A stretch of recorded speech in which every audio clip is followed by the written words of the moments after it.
Dando sequência aos transtornos emocionais, nesta série que estou fazendo agora especificamente sobre TOC, transtorno obsessivo compulsivo, vamos falar hoje na seguinte questão: por que a mente desenvolve o TOC? O que está por detrás disso? Por que nós temos essa tendência de criarmos as situações de fantasia?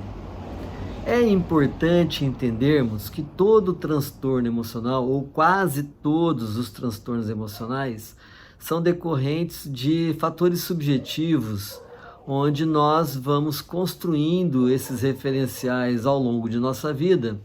E o transtorno ele vem a partir de sintomas específicos, que vai dar várias formatações e várias formas de se ter sintomas de transtornos emocionais. No caso aqui, por exemplo, o transtorno obsessivo compulsivo, dos hábitos repetitivos, e nós sabemos que a maioria dos sintomas de transtornos são de origem de fantasia. Eu sempre brinco com meus pacientes o seguinte: nossa, como você tem um poder de fantasiar muito grande, e isso é muito bom. Então, neste sentido que o TOC é uma forma de fantasia.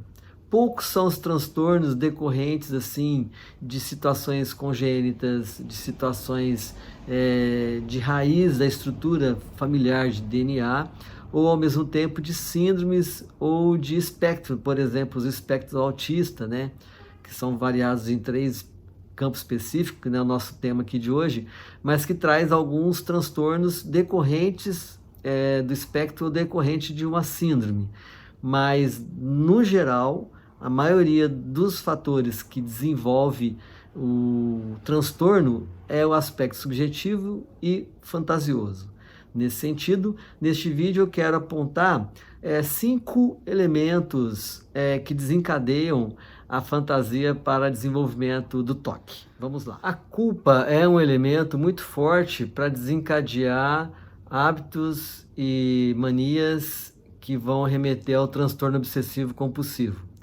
Pessoas que têm uma educação bastante voltada para certo e errado, que você não pode errar, e que aí te culpabilizam por algum ato que julga ter sido feito errado. E aí você vai construindo essa referência da culpa. Um outro elemento é a repressão. Então, a culpa decorrente de um processo educacional repressor. Por isso que os rituais religiosos desenvolvem muito processos de transtorno obsessivo compulsivo, exatamente porque é associado com a culpabilização. Então, a repressão de caráter religioso, de campo sexual, né? Ou de nunca errar, ou sempre estar vivendo os mandamentos conforme a lei de Deus e assim por diante. O outro aspecto que desenvolve a fantasia, que vai desenvolver o transtorno obsessivo, né, que é o que a mente vai subjetivamente produzindo, é o apego, é o enraizamento ao presente. É a questão da segurança, estar seguro. Então, é como se aquele sintoma obsessivo te desse segurança do teu existir no cotidiano. E aí, na sequência, para desenvolver a fantasia, é o medo do amanhã. Então, se eu me apego ao hoje, na segurança de existir, o amanhã para mim passa a ser terrível. Então, eu tenho que estar apegado em algum hábito e eu vou transformando esse hábito em alguma coisa obsessiva que me impede de me desenvolver, de me libertar. Bem, aqui eu trago outro elemento, como se fosse uma dependência, né? Então, a necessidade da muleta.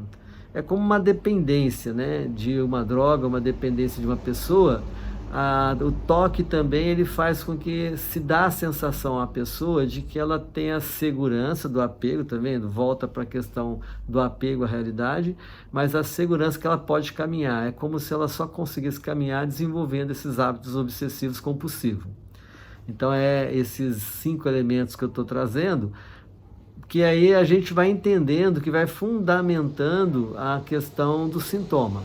Lógico que o sintoma ele é formado dentro de vários fatores. Cada pessoa vai desenvolver o sintoma conforme a sua relação com o mundo e conforme o buraco existencial que ele pretende preencher. Então, muitas vezes, o TOC, o transtorno obsessivo, é para preencher aquele buraco existencial, que vem dentro desses 5 itens que eu coloquei: a culpa, a repressão, o apego no presente, o medo da manhã e como se fosse muleta, uma dependência. E aqui eu quero fechar, sobre esse tema, de como que a mente vai construindo o transtorno obsessivo. É um elemento fantasioso para que a pessoa não saia da posição da realidade que ela vive e não avance. A pessoa ela vai desenvolver dificuldades de novos relacionamentos, de sair do seu ambiente, ela vai regredir, ela vai ficar fixada no estado que ela chegou. Então, é uma forma também da mente manter o sujeito regressivo em alguma situação que a pessoa pode achar que está tendo proveito ou que não queira perder aquele benefício de estar naquela posição. Mas aí ela não vai evoluir. Até dificuldade para poder desenvolver na profissão, nos estudos, isso pode realmente trazer muitas consequências negativas. Tá ok? Segue aí esse vídeo, então, dando sequência sobre a questão do TOC. Então, como que a mente faz e mexe com a gente para construir esses sintomas e fazer com que, às vezes, muitas de nós fiquemos escravos desses hábitos repetitivos.